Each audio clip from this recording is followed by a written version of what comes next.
tous en direct du 5e championnat du monde des clubs feeders en Italie, au bord du canal Blanco. Alors, c'est le point à la mi-temps. Vous avez donné rendez-vous au bout de 2h30 de pêche. Je rappelle que le championnat du monde feeder, c'est 5 heures. C'est pas comme les championnats du monde, c'est que 4 heures. Alors, on est derrière Michael Leccer avec son coach, Thierry Capdeville, qui va nous faire on va faire un petit peu le point de la situation à la mi-temps, non seulement pour Michael, mais tu as aussi un peu d'infos des autres pêcheurs de l'équipe. Ouais. Alors, moi, ce qu'on a pu voir tout à l'heure, c'était Frédéric Fourmy. Frédéric Fourmy, visiblement, c'est plutôt bien parti. On était à l'aile tout à l'heure, il a pris une jolie brème et puis il a une dizaine de poissons. La pêche est quand même très difficile, soyons honnêtes. Il y a très très peu de poissons. Surtout dans les secteurs, là ici, le secteur C, le secteur D, il y a des pêches de petits poissons, même le B. Le B, il y a quelques gros poissons, il paraît. Sur la berge en face, mais c'est très compliqué. Là, on pêche à 8 mètres, 7 mètres, donc c'est pas une pêche. Voilà, c'est une pêche de plaquettes en bordure. Ouais, voilà. Alors, Michael, il a commencé première heure, pas de poissons du tout. Autant dire que c'est difficile. Là, il est en train de se rattraper un petit peu. Il a 3 poissons. Et puis on va changer un peu de stratégie. On va essayer d'aller voir en face s'il y a quelques poissons de plus jolis poissons.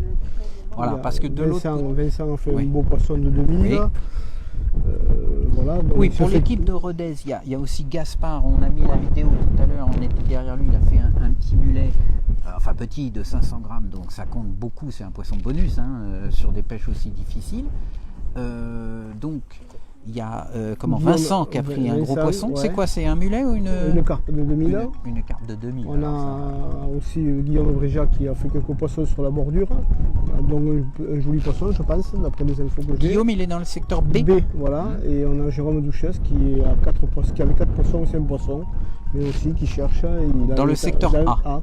Pourtant, ça, le secteur A, on s'attendait à ce qu'il y ait plus de poissons. Les entraînements, c'était quand même plus. En fin de semaine, c'était mieux. Voilà. Oui, et là, visiblement, c'est quand même pas si... Mais là, il commence à faire des poissons, soi-disant, sur la berge en face. Donc, on a les consignes, on va y guider, et puis on va bien voir.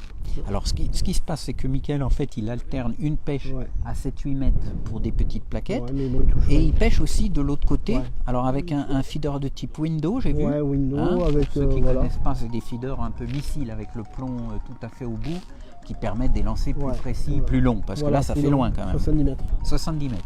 Exactement. Ça fait quand même des lancers avec le vent qui se renforce. Qui se renforce et qui va arriver à 50 km/h, donc ça sera peut-être bon au moment, mais on verra après.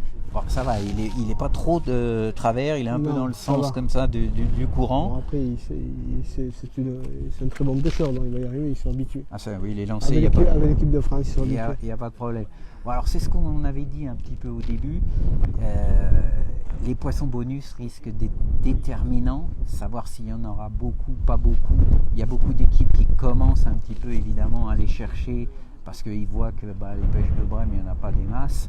Donc la deuxième moitié du championnat, il risque d'y avoir pas mal de rebondissements. Mais on va essayer de s'adapter parce que là, des poissons comme ça, on ne peut pas gagner. Des poissons de 80 grammes, si on veut réussir. Et au nombre, on ne peut pas. Voilà, au nombre non plus, on est à l'arrière, donc on va essayer de prendre une stratégie on va affiner ça dans l'heure et puis voir ce qu'on va faire. Il y a le Hongrois qui a une petite dizaine de plaquettes comme ça. Voilà. Mais c'est rien, je crois que le plus c'est 15 ou 16 poissons, des poissons de 80, 100 grammes. Au milieu il y a une petite brème de 200, 300 qui va rentrer. Mais on a confiance, Michael va nous faire une carpe. Oui, merci beaucoup. Je te laisse le coacher parce que je sais que c'est beaucoup de boulot. Allez, merci à toi. Donc voilà, voilà le point, c'est pour résumer, une pêche très difficile. Il y a quelques Français qui s'en sortent plutôt pas mal. Gaspard Castet, il y a Frédéric Fourmy à son aile qui a l'air d'être plutôt pas mal parti, mais il se prend quelques gros poissons par-ci par-là. Il y a un Hollandais qui a pris une carpe qui fait 4-5 kg, il y a un Portugais qui a pris un gros mulet, il y a un pêcheur irlandais à côté de Tamas Walter qui a pris 2 beaux mulets. Donc, vous voyez qu'il suffit de prendre un poisson, c'est ce qu'on disait au début, et immédiatement vous pouvez remonter au classement. Donc ça va être incertain jusqu'à la fin. Ce qu'on va faire, c'est que là, on va vous faire suivre peut-être un petit peu Michael pêcher, même s'il n'y a pas beaucoup de touches.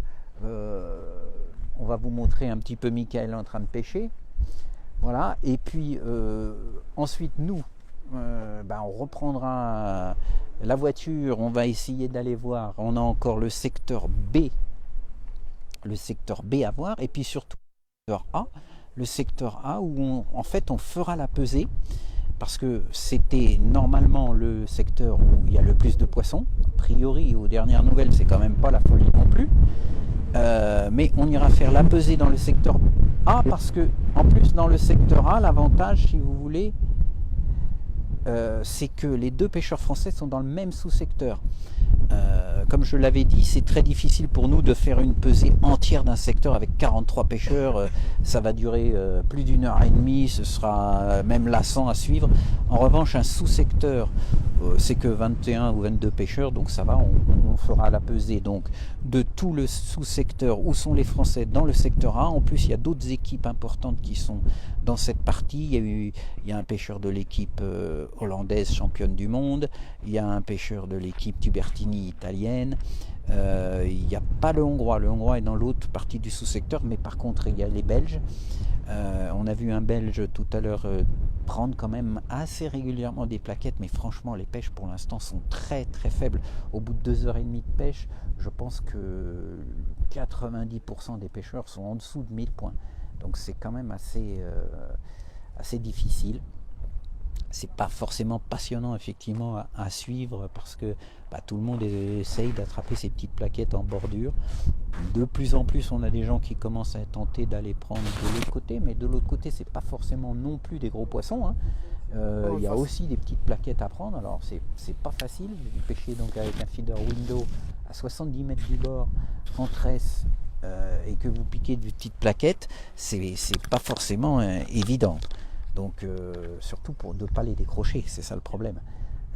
Parce que quand vous ramenez de 70 mètres une petite plaquette uniquement avec de la tresse et une canne assez rigide, parce que pour lancer là-bas il faut quand même des cannes puissantes, évidemment les risques de décrochage avec des poissons qui font moins de 100 grammes sont multipliés.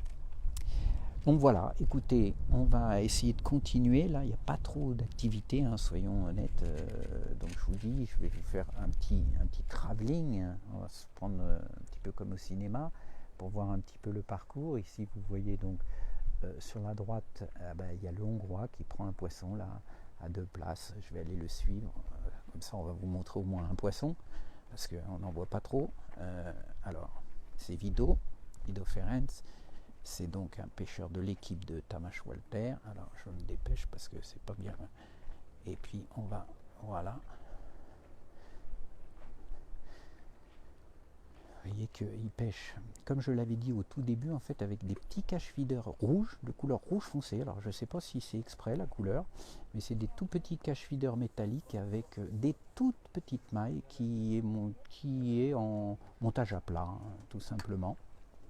Vous voyez que la taille des plaquettes, elles sont quand même pas énormes. C'est des poissons qui font 80, 100 points. Donc montage à plat au feeder classique, en tresse directe, bas de ligne.